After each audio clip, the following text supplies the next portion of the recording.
আমি যখন ঠাকুমার গুণ গাই। মা ঠাকুমা খুব ভালো আছে না নিগো? হ্যাঁ তোমরা তো ভালো লাগবো, কারণ দুনিয়ার যত খারাপ ব্যাপার সব তো আমার লোকে করছে। ডেইলি 4টার সময় ঘুম থেকে উঠা লাগতো, একদিন যদি একটু দেরি হইতো আর উপায় নাই।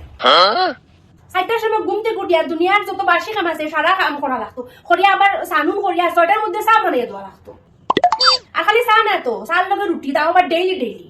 কিন্তু আর ঠান্ডার মধ্যে উঠে ডেইলি ডেইলি স্নান করতাম। একটা দিন বলে বেটিরে গরম জল করিয়া দেই, ইটা নাই, বেটি তো ফরি ফরি ঘুমা। আর বউয়াই নিলে হরিণ তোর তো ছুটি, সংসার থেকে ছুটি নাই, খাম খাজ থেকে ছুটি। বউয়াই তো খাম খাজর লাগি আইনা নি, সংসার দলার লাগি না। সংসারের মুড থাকতো বেটিরা তো নিজের মতো যে কিছু একটা রান্না ইটা হইতে না, সবটা বেটির জিগাই জিগাই রান্না লাগতো। আর আমার বাপের বাড়ি থেকে কোনো গাইলে বড় কুন্তা থাকতো না খাইবার, বাদমাই এলাকা থাকতো অক্তলতা খালি। আর বেটির কোনো গাইলে নি ব্যাগ বড়ি বড়ি বাজার থেকে সবজি আইতো, খরচ আইতো। ফুয়ার বয়ানটা তো খামর বেটি, ইটার আমার ইচ্ছা আসেনি, কোনো স্বপ্ন আসেনি, কোনো আশা আসেনি। ইটা ফুলার বয়ান তো না, এটা সব হইলো হরিণ। নিজের মাইয়ায় চুড়িদার কিনতো, কুর্তা কিনতো, নাইটি কিনতো, বাড়ি ধর বাড়ি। আর আমি আস্তা দিন ঘুমটা দিয়া দিয়া, ওজাত শীত ওজাত গরম, ঘুমটা দিয়া দিয়া আস্তা দিন চুলার ফারু। আস্তা দিব ঘুমটা দিতে দিতেও গেল, ওখানে না ঘুমটা ঘুমটা দেই না, অত ঠাকুমা নাই দিকা।